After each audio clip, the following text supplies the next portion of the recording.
khaufan wa tama'a wa mimma razaqnahum yunfikun.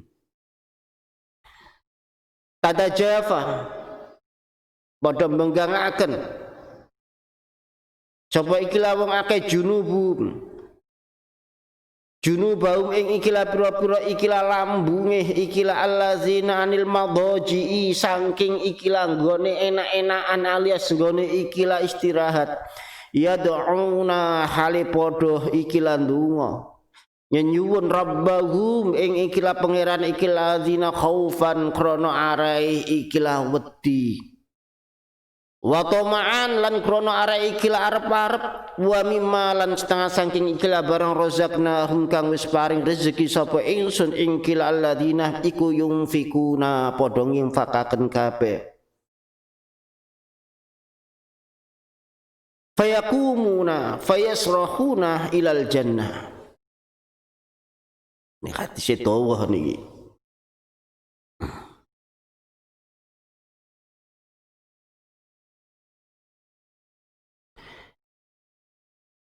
Dawuh Kanjeng Nabi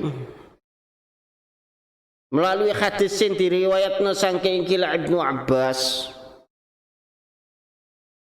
sesuk idza kana yaumul qiyamati wa jumi'al khalaiqu fi sa'idin wahid sesuk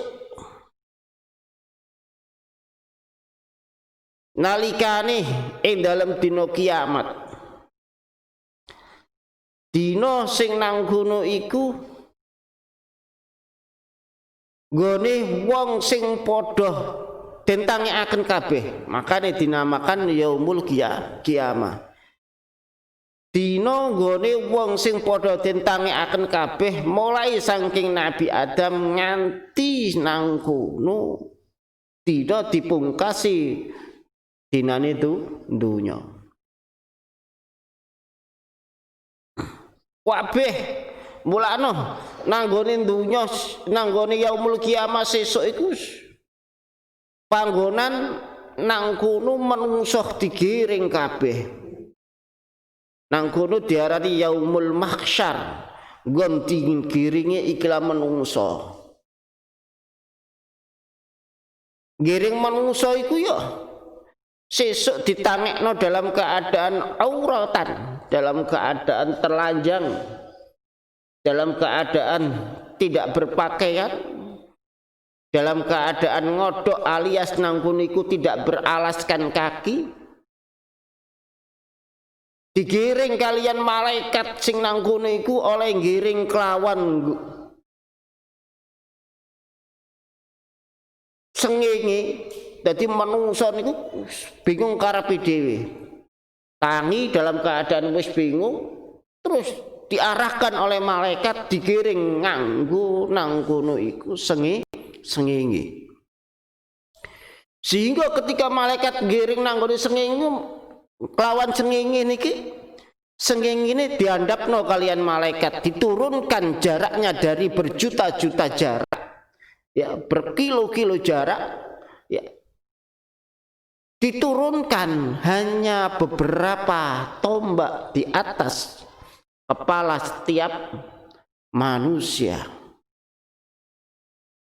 Untuk apa? Untuk mengumpulkan manusia yang dinamakan yaumul mahsyar. Coba dibayangkan keadaan yang seperti itu, kondisi yang seperti itu. Sengenge saiki wae jarake nang kono bermil-mil jaraknya berjuta-juta jarak tempuhnya itu saja masih terasa panas kalau musim kemarau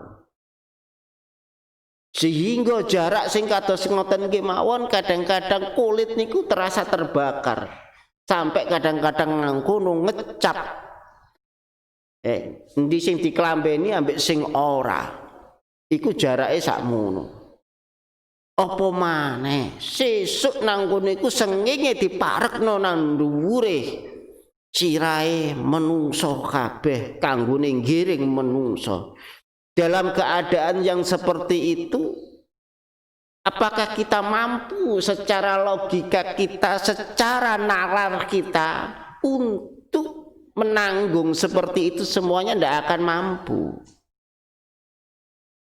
Tidak akan mampu dan tidak akan kuat. Apa to podo semaput? Ora ono sing podo semaput iku ora ono. Sebab nang kono gunane dikumpulno kabeh. Nek nang donya lakan apa-apa kaget titik, loro titik nang kono ndadekno semaput. Ora ono sing semaput. Supaya nang kono digiring kabeh. Dalam keadaan tidak ada tutupnya sama sekali, uratan dalam keadaan terlanjang, tidak ada sesuatu yang menutupi, sehingga ketika hadis ini di dalam satu riwayat, ketika Sayyidina Aisyah mengatakan, Sayyidina Fatimah ketika mendengar itu, beliau memikirkan betapa malunya diri saya, betapa malunya diri saya dalam keadaan uratan dalam keadaan tidak tertutupi sama sekali, menunjukkan bahwasanya beliau sendiri itu senantiasa menjaga auratnya. Tidak sedikit pun auratnya itu diperlihatkan kepada mereka-mereka yang tidak mempunyai hubungan, sehingga betul-betul tertutup. Yang dipikirkan betapa malunya saya dalam keadaan sudah terlanjang, dikumpulkan dengan orang-orang, dibangunkan dengan orang-orang yang tidak dikenal. Dawuhe Kanjeng Nabi, sesuk saking bingunge wis ora ana mikir isin, ora ana sing nang niku mikir bagaimana ndak. Jarine sing nang niku ora ngerti, enak sesuk padha nang udo kabeh, ketok kabeh. Dadi nang niku ora apa itu isine bareng-bareng. Tidak seperti itu mestinya. Jadi sing dipikirno tidak sampai segitunya. Saking bingunge, saking pekewune menghadapi keadaan yang seperti itu, sehingga lali dek nek udo iku lali. Sehingga nang kono ketika digiring sampai nang kono iku, air atau keringatnya sampai kadang-kadang menenggelamkan orang-orang yang ada, saking panas, saking pekewune. Jadi ditenggelamkan dengan keringatnya. Makanya di dalam sebagian hadis, yauma la zilla illa zilluhu, niku penting untuk kita persiapkan mulai dari sekarang. Sopo sing nang niku, wong-wong sing nang kono iku mendapatkan bagian apa itu, mendapatkan perlindungan, di mana saat itu tidak ada perlindungan kecuali Allah lah yang melindungi.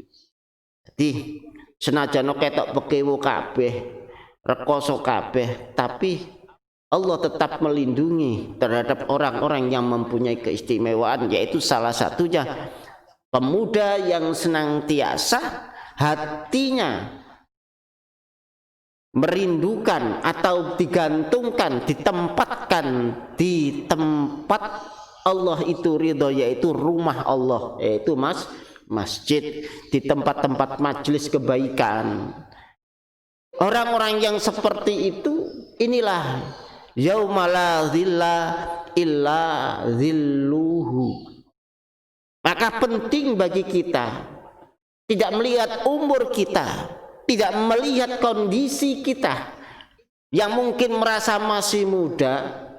Mungkin ujian orang yang masih muda untuk senantiasa bertafakur, senantiasa sobo masjid, itu sesuatu yang lebih berat dibandingkan mereka-mereka yang sudah tua.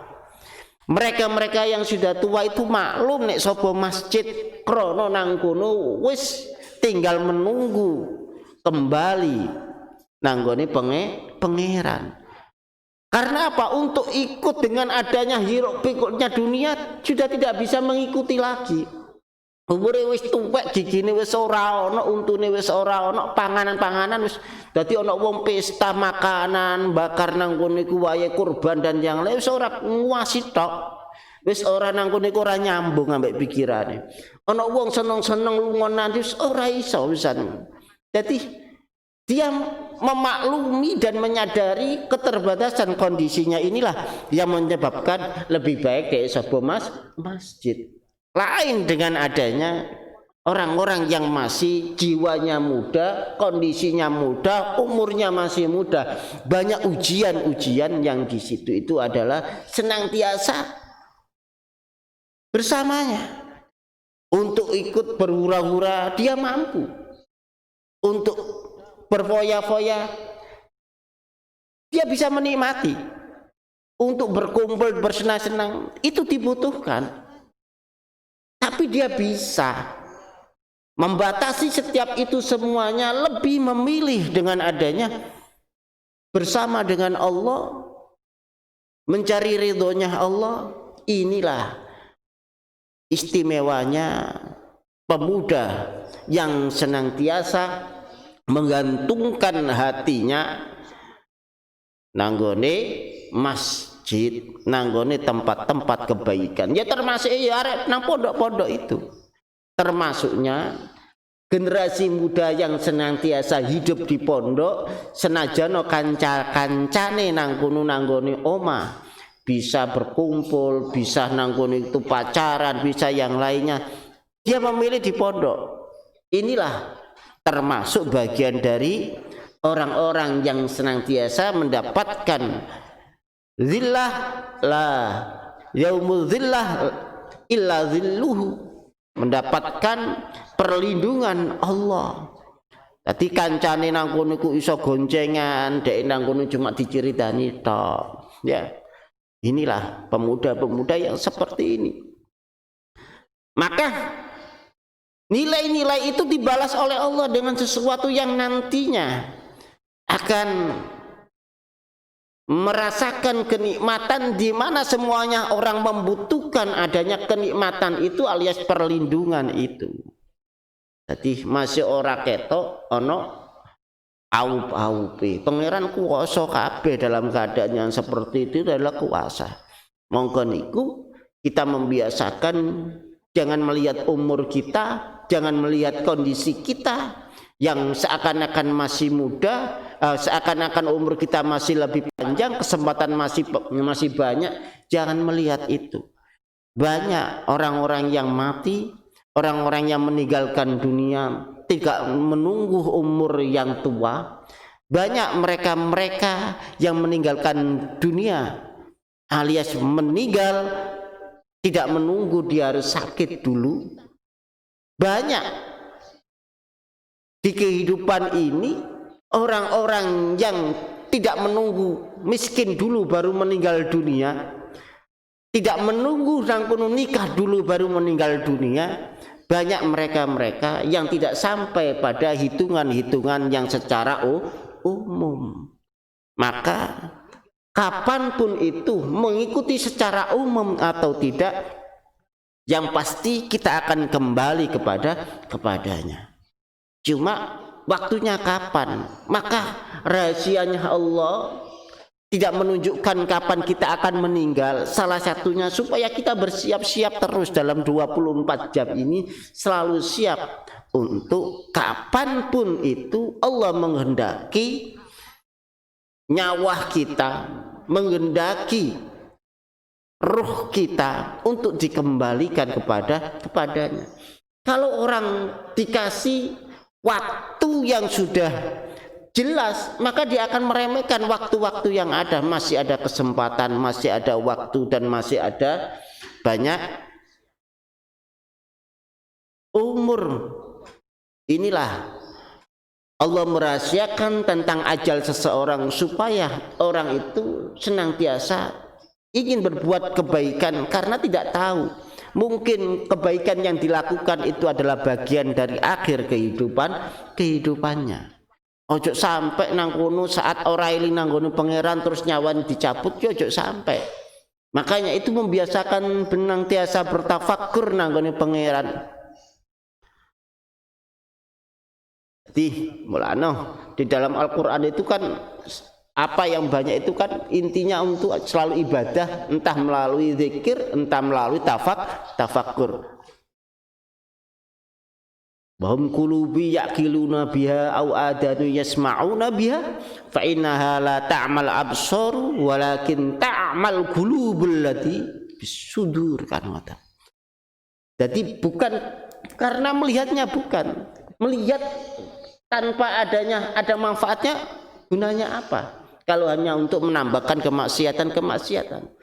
Tapi bahwasanya jangan sampai buta hati kita. Walaupun buta mata tidak seberapa membahayakan dibandingkan mereka yang buta hatinya sehingga menjerumuskan dia di dalam kerusakan yang ada. Maka dalam kondisi apapun, dalam keadaan apapun, senantiasa akal kita dimulai dari hati kita. Hati yang bersih akan menimbulkan pemikiran yang bersih. Setiap pemikiran yang bersih akan menimbulkan sesuatu yang positif, sesuatu kebaikan-kebaikan yang senantiasa selalu dilakukan. Karena dari hati yang bersih akan berdampak pada pemikiran yang bersih.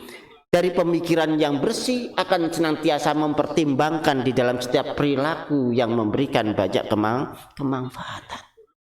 Jadi dimulai dari hatinya dulu. Bagaimana hati kita supaya bisa bersih, senantiasa bertafakkur, senantiasa beristighfar, walaupun awal-awal terasa begitu berlawanan dengan itu semuanya.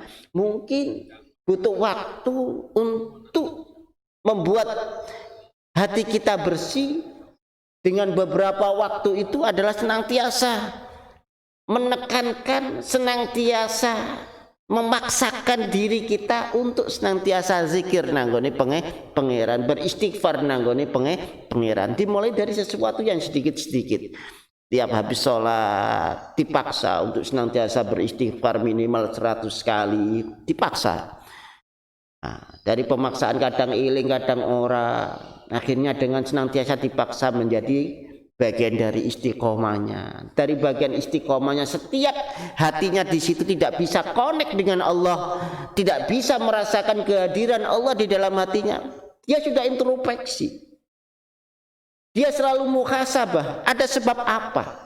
Di dalam perilaku ini mungkin ada sesuatu yang menyebabkan Allah tidak ridho, sehingga di dalam setiap amalia terasa menjadi berat, terasa tidak nikmat karena hatinya sendiri tidak bisa connect dengan adanya itu, tidak bisa nyambung sesuai dengan sinyal yang ada di jalurnya Allah. Sehingga ketidaknyambungan seseorang dengan Allah itu adalah memperberat di dalam setiap kebaikan-kebaikan yang mestinya ditekankan kepada manusia itu. Karena apa?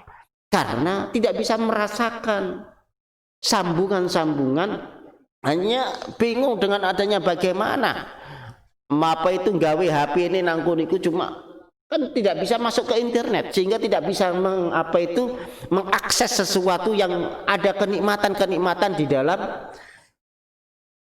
dunia itu.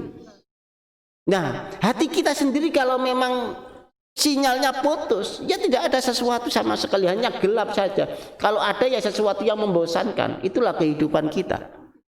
Maka bagaimana di dalam setiap hati kita ini kita arahkan, kita paksakan supaya senantiasa menghadirkan Allah di dalam setiap tarikan nafas kita, setiap kesempatan kita, senantiasa itulah. Sehingga setiap sedikit jauh dengan Allah, sedikit lupa dengan Allah, akan terasa di sini ini ada sesuatu yang tidak beres.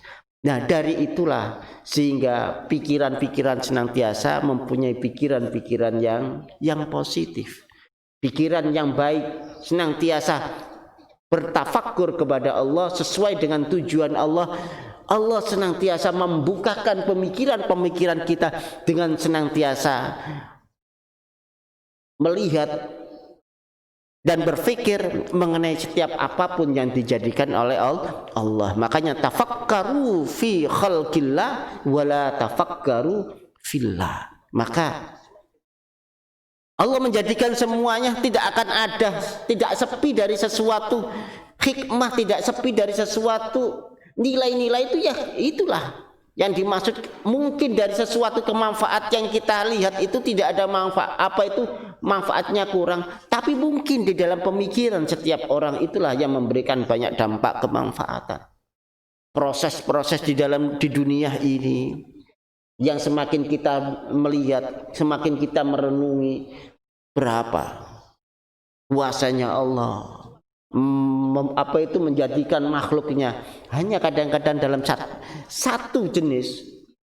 Makanya tadi kalau memang Allah itu memberikan nama cuma satu, semisal hewan harimau atau kelelawar semisal, itu kan harimau kan ada harimau Sumatera, ada harimau India, ada harimau mana Jawa, ada kan macam-macam. Hanya satu jenis saja yang dibuat, tapi berbeda. Kelelawar dari satu jenis kita hanya bisa mengetahui namanya kelelawar yang malam-malam terbang, ya. Yang Allah itu apa itu menjadikannya sesuatu yang lain. Ono model makhluknya pangeran turun ambek nangkon iku malik sikile nang dhuwur, model iku kaya ngono ku ono, kok ya iso urip. Bahkan nangkon itu satu-satunya makhluk yang nangkon iku nek ngelahirno anake iku ambek gantung-gantung ya cuma kelelawar tok. Ora nek waya itu lahir terus nangkon sikile nang ngisor, ora, tetap dalam keadaan sikile gantung. Kuasane pangeran. Itu berapa jenis dari kelelawar? Lebih dari 600 spesiesnya kelelawar. Yang kita tahu cuma kelelawar begitu saja. Ono kelelawar, ono kalong, ya. Dadi sing gede jenenge kalong, yang biasa jenenge kelelawar, yang ya. Dadi nek bengi-bengi padha mabure nang kono iku, nek panganane nang kono panganane buah jenenge codot, ya. Nek panganane hewan jenenge kan macam-macam. Jenisnya ada yang penghisap darah, ada yang di situ tuh hanya makan sesuatu apa itu hewan-hewan malam. Jadi Allah itu betapa kuasanya Allah. Nah, Allah menjadikan itu semuanya itu kan supaya kita itu terbuka di dalam daya pikir kita. Semakin kita itu sering kita gunakan di dalam pemikiran kita, semakin resiko untuk apa itu yang ada di dalam kesehatan kita, dadi pikun itu semakin minimal. Karena apa? Senantiasa kita hubungkan, kita konekkan, kita sambungkan dengan ciptaan-ciptaan Allah, di mana di dalam setiap pemikiran itu, setiap tafakur itu adalah ada nilai ibadah di dalam setiap apa yang kita lihat. Maka sama-sama diamnya, sama-sama melihatnya, nilainya akan berbeda. Yang satu hanya sekedar melihat tanpa adanya melihat siapa yang menjadikan itu semuanya. Yang satunya melihat dengan senantiasa melihat Allah di situ. Di dalam setiap apapun yang ada di dunia, mereka yang pikirannya bersih, mereka yang senantiasa menyambungkan pemikirannya, ada Allah dimanapun itu. Dimanapun itu senantiasa melihat Allah. Bukan melihat secara mata, tapi melihat dengan akal pikirannya dia. Betapa kuasanya Allah, dadekna wong iku iso kedip-kedip. Ini membutuhkan berapa energi, membutuhkan ndane wong ora iso kedip tok, nah kayak golekan nantinya. Jadi ndak asik nantinya, iso kedip, iso nangkun itu, iso ngedip-ngedipi gitu kan asik kan. Dadi nek golekan melorot tok kan ya medeni. Kuasane pangeran. Jangan dilihat dari kedipnya. Berapa nangkun setiap kedip itu ada kuasanya Allah di situ itu berapa? Ada berapa apa itu saraf-saraf yang menggerakkan itu berapa semuanya? Dan setiap saraf itu berapa jumlahnya? Jadi ngedem nek sampai ora iso kedip tok ae nanggone bagian saraf niki mawon ben jutaan ngoten nggih. Nilainya betapa. Dan itu tidak pernah kita hadirkan di dalam setiap kehidupan kita. Ngoten. Jadi ini ingin menjadi istimewa ya kudune kados ngoten. Jadi menjadi pemuda-pemuda yang senantiasa di dalam setiap tarikan nafasnya itu adalah senantiasa menyambung dan disambungkan dengan Allah. Yang pertama kita harus menyambung. Dimulai dari kita menyambung. Yang kedua, nantinya kalau sudah menyambung, nanti akan senantiasa dijaga oleh Allah, akan disambungkan oleh Allah. Ketika kita jauh dari adanya itu, disambungkan oleh Allah, disambung oleh Allah, diingatkan. Mungkin diberi musibah, mungkin diberi peringatan-peringatan yang menjadikan dia itu adalah tersambung dengan Allah. Maka itu penting.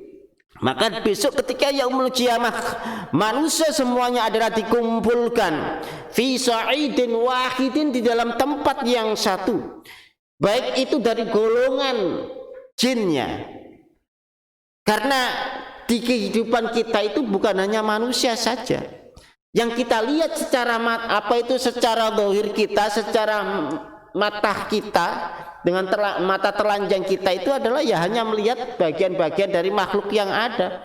Ono manusa, ono nang kono kewan-kewan, ono nang kono sing ora ketok jenenge jin. Kabeh dikumpulno kabeh. Kabeh dikumpulno kabeh. Jinnahum wa insahum wal umam. Umam itu adalah golongan besar dari kehidupan manusia, mulai dari eranya Nabi Adam sampai akhir zaman nanti dinamakan umam, ya. Jadi jisian suhufan, dalam keadaan dibangunkan dalam keadaan kebingungan, kemudian disuruh untuk berbaris menuju satu tempat di mana dia harus mempertanggungjawabkan setiap perbuatannya selama dia hidup. Kemudian Allah memerintahkan kepada malaikat untuk memanggil mereka-mereka yang senantiasa di dalam kehidupannya ini, summa yunadi fayunadi munadin sata'lamunal yauma min ashabil kiram. Maka hari ini akan diketahui siapa-siapa dari golongan mana orang-orang yang mulia tersebut. Ada panggilan nantinya, al-yauma min ashabil kiram, orang-orang yang senantiasa hidupnya bersinergi dengan Allah, hidupnya senantiasa di situ itu sesuai dengan perintah Allah. Inilah ashabul kiram. Jadi kehidupan kita itu adalah bukan dari seberapa banyak umur kita, tapi ketakwaan kita itu dinilai dari mana kita peduli kepada Allah. Dengan adanya perintah-perintah itu, seberapa mampu kita mencegah adanya larangan-larangan Allah. Itulah nilai-nilai yang sesungguhnya.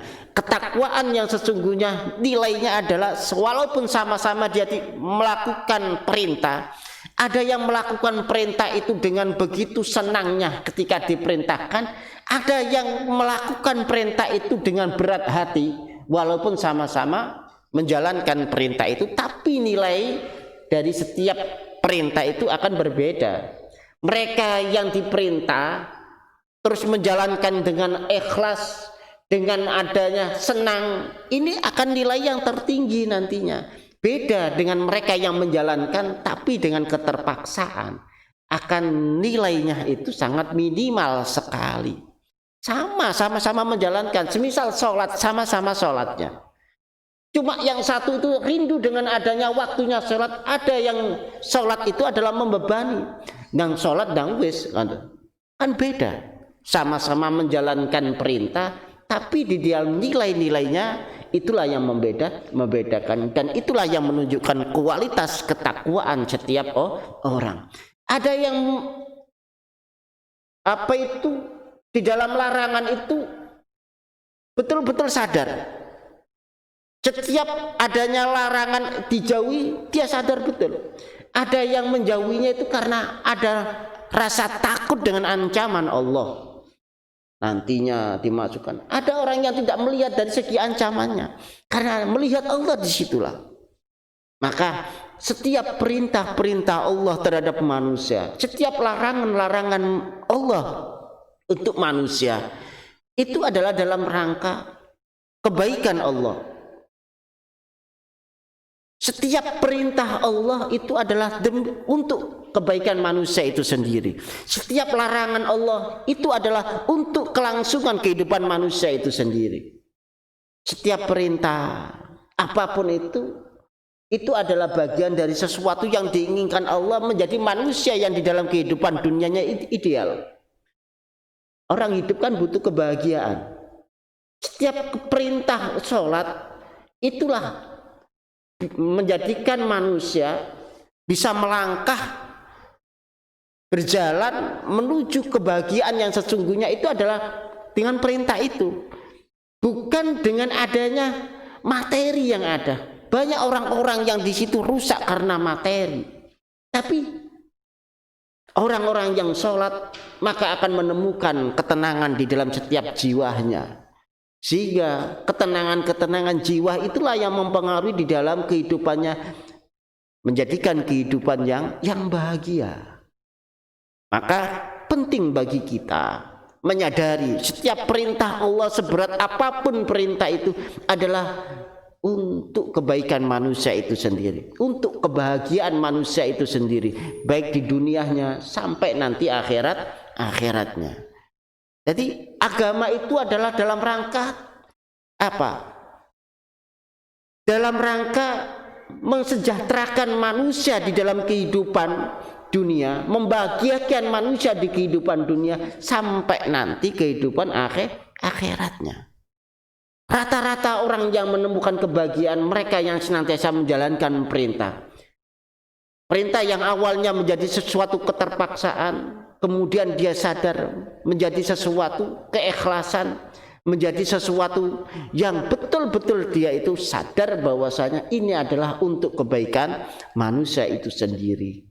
Jadi andai kata tanpa adanya agama, tanpa adanya perintah-perintah itu senantiasa membungkus, senantiasa bersamaan dengan manusia itu, betapa rusaknya dunia. Di mana wekku wekmu, ya, bojoku bojomu, ya kan rusak dunia misalnya. Tidak akan asik lagi, tidak akan ada nilai seseorang yang di situ itu menjaga kehidupan berumah tangganya, menjaga kehidupan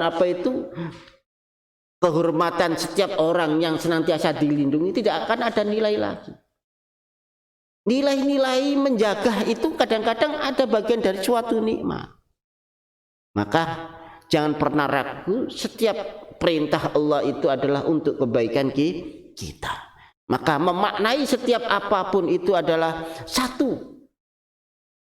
Setiap apapun itu tidak akan sepi dari adanya sesuatu yang menjadikan diri kita ini hidup dalam keadaan yang sesuai dengan kehidupan dunia yang semestinya. Kalau kita hidup di dunia tidak bahagia, itu gunanya apa untuk hidup? Ya kalau tidak bahagia jadi orang gila sajalah, yang tidak bisa membedakan. Kalau kita hanya sekedar hidup, kenapa tidak sebagaimana hewan yang tidak pernah memikirkan apapun itu? Maka kebahagiaan hidup manusia itu adalah karena mengikuti perintah-perintah Allah. Liyakum alhamiduna lillahi ala kulli halin fayakumuna fayasrahuna ilal jannah. Ngateko kabeh. Asale nang kono itu dalam keadaan bersimpu. Saiki ngateko kabeh endi golongane wong-wong sing nang kono iku alhamaduna. Padha nang kono iku senantiasa bersyukur nang gone pangeran, senantiasa mensyukuri semuanya. Ya, alhamdulillah dalam keadaan apapun, situasi apapun, ya itu adalah bagian sesuatu yang tidak ada alasan bagi kita sebagai manusia untuk tidak bersyukur. Apapun itu tergantung bagaimana hati kita, tergantung bagaimana pemikiran kita, cara berpikir kita. Setiap sesuatu yang kadang-kadang berupa musibah, semisal yang diberikan oleh Allah bagian dari ujian Allah, mereka yang hatinya bersih bukan melihat ketidakenaan dari itu semuanya. Mungkin ketidaknyamanan di dalam kehidupan itu lebih dia butuhkan dibanding dia hidup dalam keadaan nyaman. Mungkin ketika dia hidup dalam keadaan nyaman, dia akan jauh dengan Allah. Tapi ketika dia hidup dalam keadaan yang kurang nyaman, ini kadang-kadang mendekatkan dia kepada Allah. Inilah nilai-nilai yang mestinya harus kita ambil. Jadi kalau dari hati yang bersih akan menimbulkan pemikiran-pemikiran yang bersih. Mulane nek wong urip seapike prilakune sampeyan, nek musuh wong sing atine elek, nang kene ora bakal ada nilai yang bagus nang kene sampeyan. Senantiasa dia akan orang kalau dilihat dari kejelekannya akan selalu nampak kejelekannya. Dan biasanya itu adalah berlaku bagi orang yang hatinya jelek. Tapi kalau bagi orang yang hatinya bagus, sejelek apapun itu akan senantiasa berpikir secara baik, secara positif. Pangeran kabeh sing gawe kaya ngono supaya aku, kan gitu. Enggak ada sesuatu yang di situ itu. Maka bagaimana kita mengelola di dalam hati kita yang akan berkembang, kita kembangkan dengan pemikiran kita dan akhirnya menjadi sesuatu perilaku di dalam kehidupan kita, ketentraman, kedamaian, dan setiap langkah kita, setiap nafas kita ada nilai-nilai ibadah yang mungkin menjadikan Allah ridha di dalam setiap kehidupan kita. Jadi alhamdulillah ya.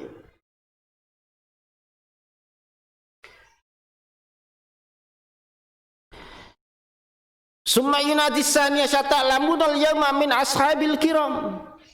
Ndi golongane wong-wong sing nang kene iku mulya fayakumuna liyakum alladzina tatajafa junubuhum 'anil madaji yad'una rabbahum khaufan wa tama'a wa mimma razaqnahum yunfikun. Endi golongane wong-wong sing senantiasa meluangkan waktunya, menjadikan kehidupannya senantiasa nang kono iku zikir nang gone pangeran itu mana? Tata jafa judubuhum. Tidak senantiasa hidup menuruti kenikmatan dunia sehingga waktunya dia tidur dibatasi, di mana waktu tidur walaupun kadang tidur itu ada nilai ibadah, tapi lebih senang dengan adanya beribadah secara langsung. Yaitu bengi wayahe tangi ya tangi. Tata jafa menggang alias yang menghindari tempat-tempat nyaman ya tidurnya. Wong biyen nek turu iku bantalane bantalan klopo ngoten niku. Cengkir. Bantalane cengkir nek wae ngelir kan gladuk tangi. Saiki golek bantal sing enak. Rata-rata nang pondok saiki sangu bantal. Suatu yang wajib kasur, bantal. Nek mondok nyari ku mesti gitu. Nek biyen ora mikirno kaya ngono iku. Cukup mati urip sajadah tok. Cukup mati urip sajadah. Dadi nang dia sajadah digawa, atine ngaji digelar kanggo lemeke ngaji. Engko nek wayahe atine turu digelar kanggo lemeke turu. Ya, gak ngono kadang-kadang ditekuk, dilempit kanggo bantal. Sudah cukup. Dadi urip nang kono nang pondok cukup dengan sangu sajadah tok. Itu yang saya rasa selama saya nang pondok itu ya ndak pernah terus nang kono disangoni bantal ora pernah. Ya sajadah tok. Sajadahane saiki lak model gede-gede kandel enak. Sajadah biyen kan model sing tipis-tipis sing rada atas sekarang gitu. Itu saja kayak bantal. Kayak bantali supaya apa? Turune nang kono iku ora najis, ora mengeluarkan najis. Sebab turune wong sing nang kono iku dalam keadaan mendatar itu kan nanti dikhawatirkan dari perutnya ini akan ilere iku lho. Ya, nek ilere nang kono iku manuk walet ngono payu, nek ilere sampean iku ora ana sing payu. Dikhawatirkan nanti nih air liurnya ini keluar dari perutnya ini akan menimbulkan najis nantinya. Cuma itu saja. Jadi makanya biar cuma begitu itu. Tata jafa junubuhum. Jadi kehidupannya dibuat untuk nanggoni pangeran anil madhaji yad'una rabbahum. Senantiasa nanggon itu ya mengharapkan nanggoni pangeran.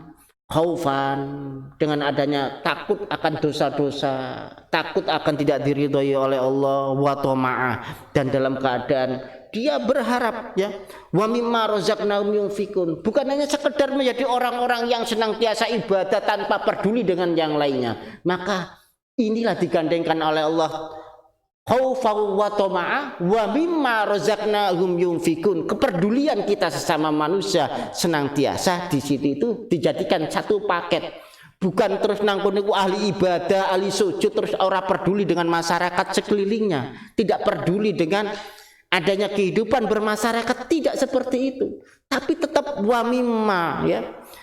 Wa mimma razaqnahum yunfikun, ini adalah bagian bentuk dari kepedulian kehidupan antara hablum minan nas, tidak ditinggalkan walaupun hablum minallah di dalam kehidupannya senantiasa menjadi tujuannya, tapi hablum minan nasnya dinampakkan, diperlihatkan wa mimma razaqnahum yunfikun, senantiasa peduli. Inilah. Jadi kalau menjadi masyarakat nantinya kepedulian kita itu adalah penting. Nilai-nilai dari peduli kita dengan sesama manusia itu adalah bagian dari apa? Dari kehidupan kita. Seapi-api manusia itu anfa'uhum linnas. Seapi-api manusia. Maka ketika kita bisa menyenangkan seseorang, bisa memberikan dampak kemanfaatan ke orang, itulah kita menjadi orang bagian dari orang-orang yang baik. Nah, kalau tidak menjadi orang baik, ya mosok kalah mbek kewan sih ono apike. Nek wayahe nanggon iku senajan numbruan, ya senajan muring-muringan jenenge kewan, tapi nek wayahe kurban dibeleh ngene iki gak ono manfaate akeh. Nek manusa ora kena dibeleh, ngoten. Apanya yang dibeleh? Ya, apa? Minimal bahwasanya kehidupan kita itu adalah bagian dari sesuatu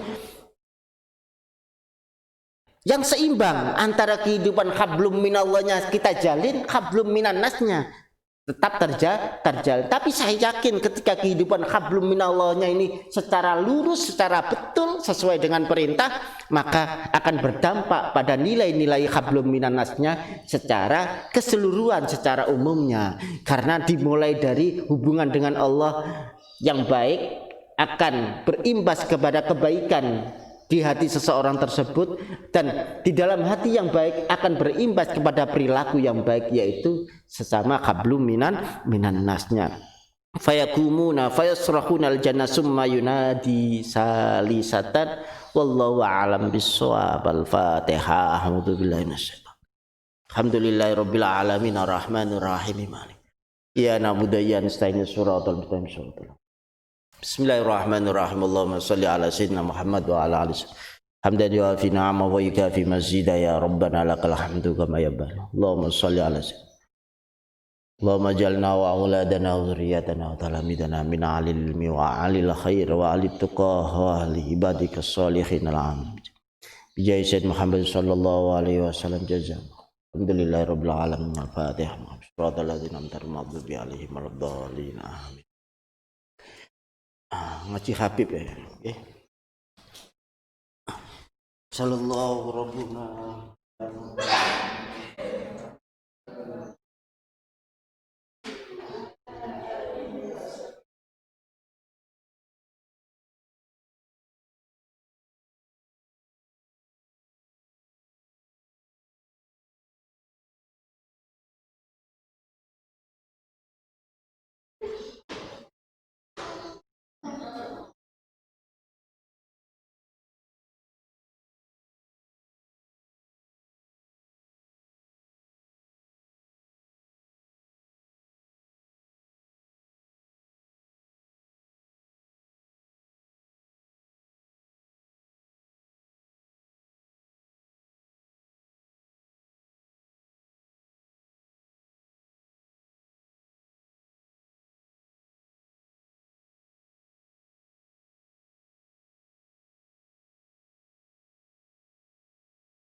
Mas, kayak anu nggak? Kayak iso dikai arane bar arek cok iso ndelok. Kayak anu.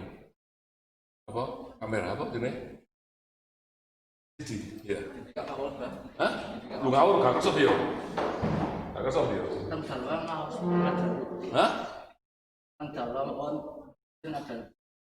Oh iya. Iya betul, tapi kan di dalam kan satria sendiri. Saya kan loh. Jadi anu apa itu? Gus Ihab kan loh. Kan bukan tamu. Hah? Nek kerso? Bib anu, entol kamu. Hah? Bib? Hah? Oh gitu ah. Ilo. Hah? Di kanu bisa nggak dikasih? Dikasih layar nggak? Ini kok nomor video nih?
Mas, ojo ke tripod iki mas, ojo ke tripod iki, ke tripod yang biru, tripod yang biru aja. Apa ini tripod apa ini? Hah? Ojo bisa biru aja, biar foto ganjaran. Hah? Tripod biru? Digawe ya? Oh ya sama wes.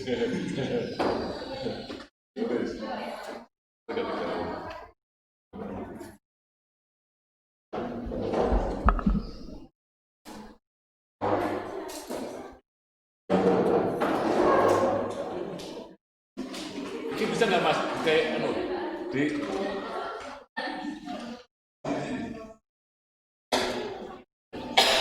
sambung bisa ya biar anak-anak biar mendelok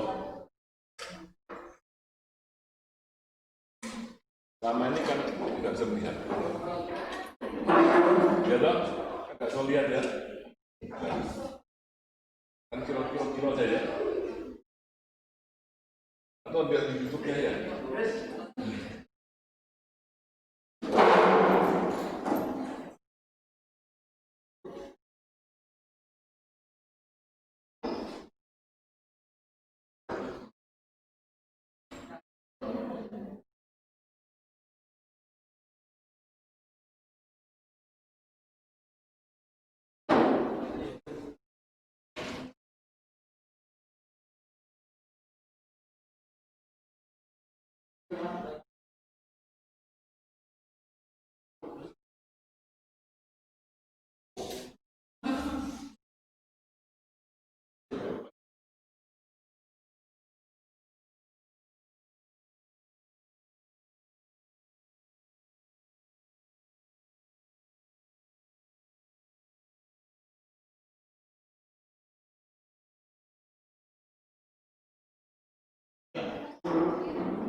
maju.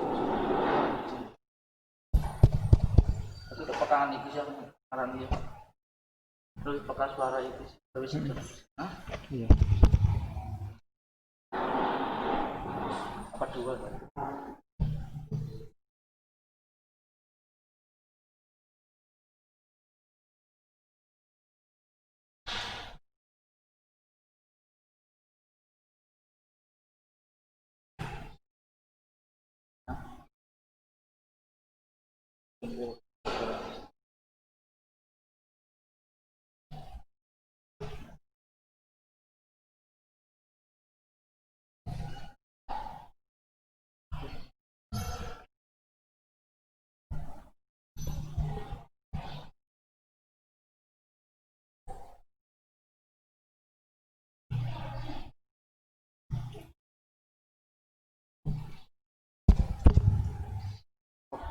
Sebenarnya mas, mana mas?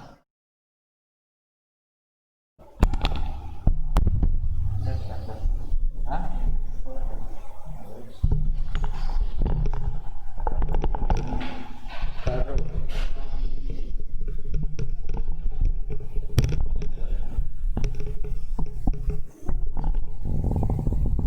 Oh, mana lu?